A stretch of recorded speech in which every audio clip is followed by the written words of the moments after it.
Muy bien, para continuar con el tema desde donde se dejó en el bloque anterior, tenemos otro supuesto que puede ser, que debe ser comprendido como una actuación discriminatoria, que es el despido dispuesto por el empleador con motivo del embarazo de la trabajadora, que existe unos requisitos, un periodo donde opera la presunción, el requisito de notificación fehaciente, y el consecuente normativo consistente en una indemnización agravada del artículo 182. Esto, por supuesto, no tiene nada que ver con los atributos que cuenta, los poderes con los que cuenta el empleador para organizar y dirigir la empresa. Despedir a una trabajadora por razón del embarazo es absolutamente ajeno, y no existe un derecho, por supuesto, de despedir. Esto tiene que llevarnos a repasar los conceptos de la justa causa del despido en términos del artículo 4 del convenio 158. Y bueno, lo que quería decir en este apartado es básicamente que esto es una actitud discriminatoria y puede tener la sanción que la Corte reconoció en Álvarez con Cencosud. Esto es la invalidación del acto del despido por un acto ilícito, que no produce, por lo tanto, los efectos que está destinado a realizar o efectuar un acto del despido sin justa causa. Esto es la extinción del contrato de trabajo y la obligación de pagar una suma de dinero en concepto de indemnización. Noten que la ley 23.592, según la Corte Suprema, en el precedente Álvarez, es reglamentaria del artículo 16 de la Constitución Nacional, la obligación de igualdad ante la ley. Bien, luego también la aplicación al despido por embarazo, la extensión de este supuesto, no solamente a la maternidad biológica, sino a la maternidad por adopción. El fallo de la Cámara Nacional de Apelaciones en este sentido. Bien, vamos rápidamente a la extinción dispuesta por iniciativa del sujeto trabajador. Es el acto de renuncia, que según el artículo 240 debe cumplir con ciertas formalidades para que el acto se configure. Esta es la renuncia manifestada en forma personal, por supuesto, que no debe mediar a ningún vicio en el consentimiento. Debe ser formulada entonces personalmente por el trabajador mediante despacho telegráfico, que es gratuito, o si no, ante autoridad administrativa del trabajo. El trabajador se presenta, manifiesta su voluntad de renunciar al empleo, y es la autoridad administrativa la que cumple luego con comunicarle a su empleador. Esto último es una modalidad no utilizada usualmente, y el uso es el de enviar el despacho telegráfico en forma personal. Bien, esta extinción por supuesto no genera obligaciones al empleador, salvo la liquidación final, abonar las remuneraciones pendientes, proporcionar la aguinaldo y vacaciones, entregar certificados, etc. Pero no, por supuesto, esto no está protegido con el régimen de estabilidad. Ahora, también el trabajador puede hacer denuncia del contrato de trabajo por incumplimiento grave de la otra parte en los términos del artículo 242, es decir, la justa causa del despido. Esto está particularmente contemplado en el artículo 246 y tendrá derecho, por supuesto, no solamente a la indemnización por antigüedad, sino a la sustitutiva del preaviso e integración mediante despido. Luego hay razones ajenas a la voluntad de las partes, razones, por ejemplo, que afecten a la razón de ser de la contratación, por ejemplo, cumplimiento del plazo. Ustedes recuerden que el artículo 90 establecía que el contrato de duración indeterminada, salvo que se celebre por escrito y que las circunstancias que justifiquen la contratación a plazo esté justificada por razones objetivas. Es decir, tiene que haber una razón de ser objetiva para que valide la contratación a plazo, como ser, por ejemplo, la existencia de una concesión que dura, o sea, el tiempo de la concesión. Siempre es una razón que justifique la contratación a plazo. Por ejemplo, esto da un derecho a indemnización transcurrido cierto tiempo, transcurrido el año, y es una indemnización reducida. También hay razones ajenas a la voluntad, puede ser una razón que afecte parcialmente la capacidad del trabajo del titular, del trabajador, y cuando el empleador carece de tareas adecuadas, era el supuesto del artículo 212, segundo párrafo. En ese caso, el contrato se extingue y el empleador le deberá al empleador una indemnización reducida, en el artículo 247. Luego hay razones que afectan al sujeto empleador, como ser la quiebra de la empresa, el artículo 251 de la LST. Esto remite a la ley de concursos y quiebras 24.592, con todas las modificaciones que ha tenido desde su momento de adopción. Acá depende la calificación que hace el juez de la quiebra, es el encargado de calificar la conducta del empleador, y en su caso, digamos, si ha sido culpable o no en la situación en que quedó inmersa la empresa, la situación de quiebra, de imposibilidad de cumplir. Recuerden que la quiebra es un proceso orientado a la realización del activo en beneficio de los acreedores, ¿no? Cobrarán algo, ¿no? El concurso preventivo es un remedio, la quiebra es una especie de sanción, si se quiere, pero implica el desapoderamiento. Entonces, el juez de la quiebra es el que califica la conducta del empleador, y en su caso, el derecho de los trabajadores de cobrar una indemnización reducida o una indemnización, la del 245, ¿sí?, en caso de encontrarlo culpable al empleador de la situación económica de la empresa. Luego, por supuesto, el artículo 67 habla de la suspensión automática o PLI, 60 días, en vistas a la continuidad. Esto ya lo hemos visto en los supuestos de suspensión. Luego está la extinción por causas económicas. Nuevamente es una causa ajena, inimputable. Esto tiene que estar ajena al riesgo económico de la empresa. Los conceptos lo hemos visto con suspensión, la fuerza mayor, asimilable o asimilada a la noción del derecho privado, o al caso fortuito incluso, la falta de disminución de trabajo no imputable al empleador, a la mayor onerosidad sobreviniente, la teoría de la imprevisión, a este carácter antieconómico de la prestación que puede brindar el trabajador, y esto justifica de alguna manera la extinción del contrato de trabajo en este caso. Ahora, hay una obligatoriedad de transitar el procedimiento preventivo de crisis, eso ya lo hemos visto, de acuerdo al número, y en cualquier caso, si no se alcanzan los números que exige los porcentajes del artículo 98 y siguiente de la Ley Nacional de Empleo, el requisito de cumplir con el procedimiento del decreto 328 del 88, según lo prescribe así el artículo 4 del decreto 265 del año 2002. Los requisitos formales y sustanciales: tiene que respetar el empleador el orden de despidos, teniendo en cuenta la antigüedad, y para los trabajadores ingresados en el mismo semestre, si tiene o no tiene cargas de familia, con todo lo que eso implica, la noción de cargas de familia. Luego, la ajenidad en el riesgo, no debe ser algo propio del giro económico de la empresa que organiza y dirige el empleador.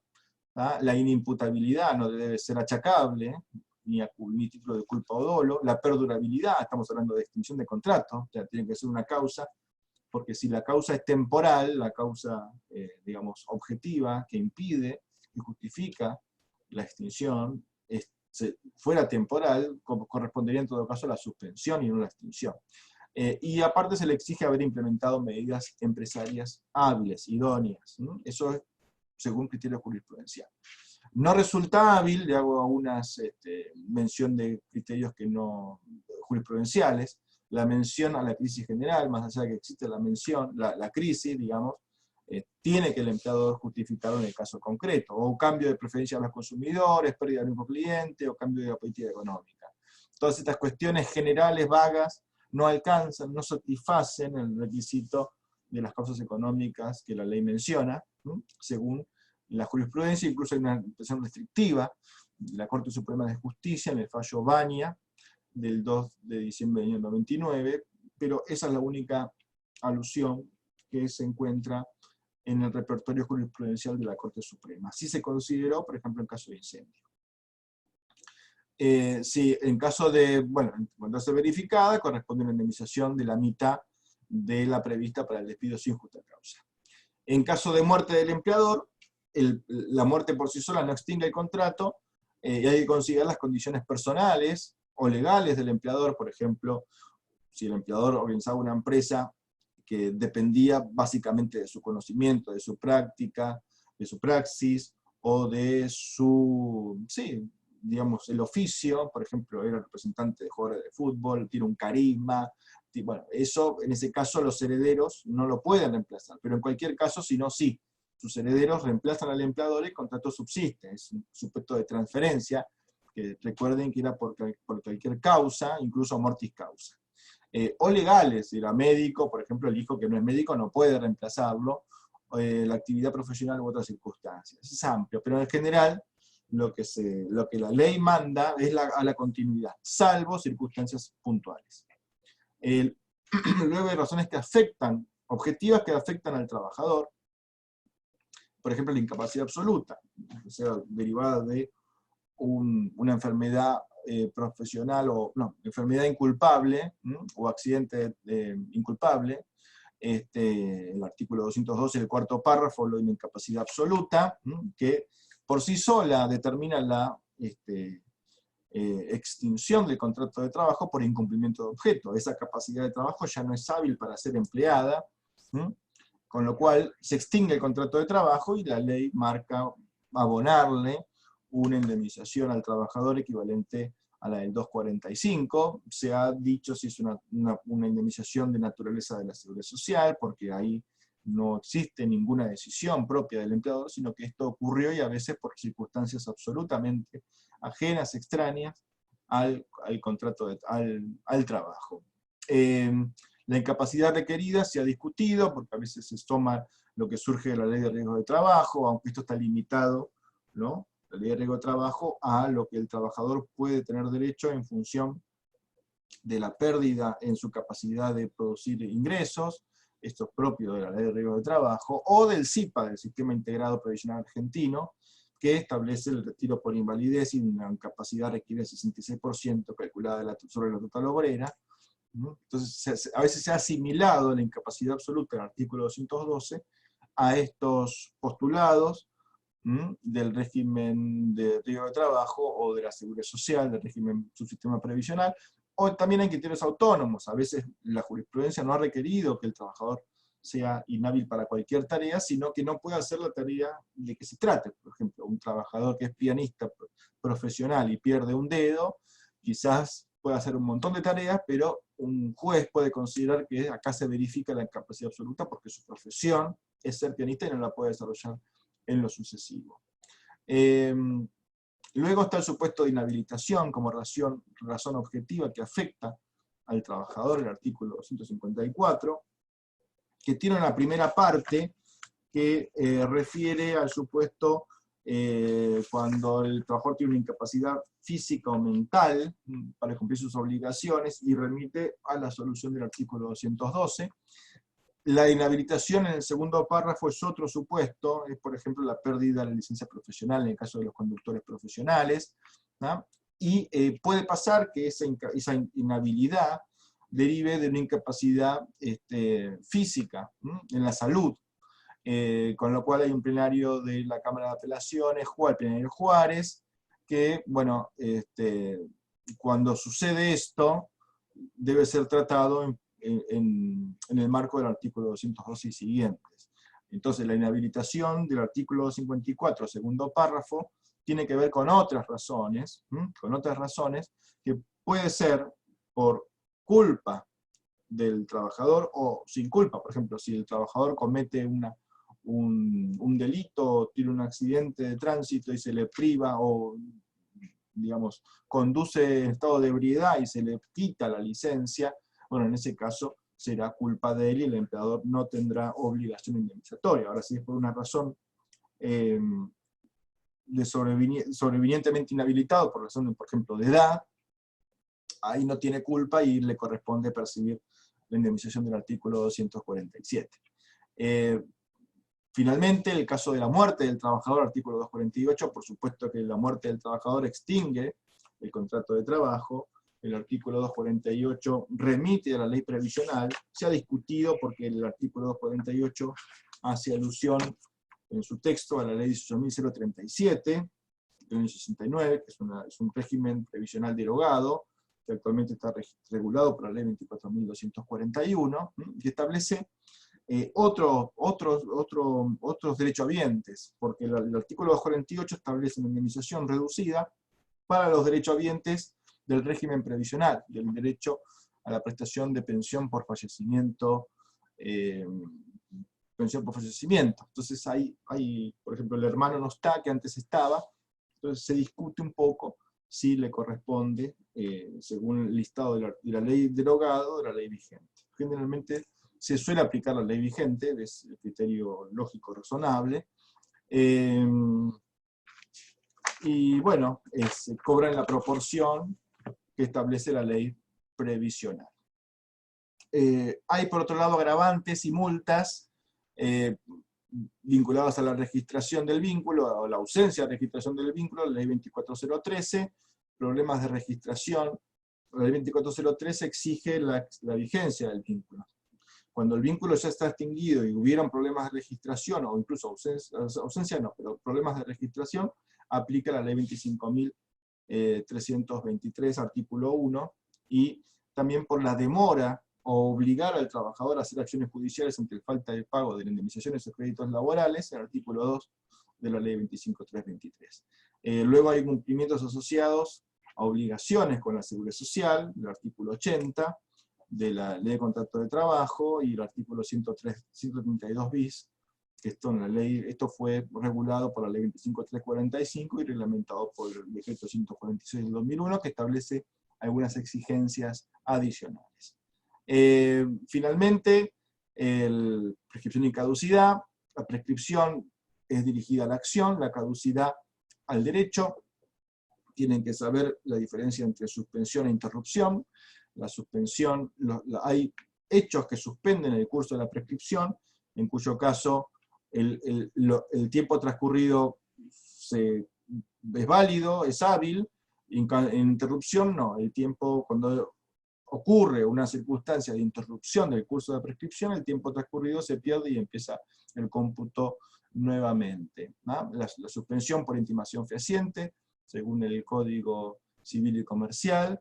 La introducción por actuaciones administrativas, en el artículo 257, el inicio de actuación administrativa es una causa de interrupción. Esto no está legislado igual en la ley 24.635 en el ámbito nacional. Sin embargo, por una cuestión de competencia constitucional, corresponde el derecho de fondo y aparte el alcance nacional, se entiende que prevalece la regulación de la ley de contrato de trabajo por sobre la ley de aplicación al ámbito local, que es una ley procesal. Luego, el supuesto de caducidad, de extinción del derecho por el transcurso del tiempo, hay supuestos que, digamos, tiene una interpretación restrictiva, solamente los supuestos no se pueden presumir la caducidad, y acá les hago una mención de algunos supuestos: sanción disciplinaria, acción por daños intencionales, hay otros supuestos, ¿no?, que tienen que ver fundamentalmente con el derecho al descanso, algunos, y esta prohibición de compensar descanso con dinero, o diversas situaciones del trabajador de temporada, etc. Bueno, con esto finalizamos rápidamente este raconto de los temas que entiendo yo están vinculados a la cuestión de estabilidad y extinción del contrato de trabajo. Muchas gracias.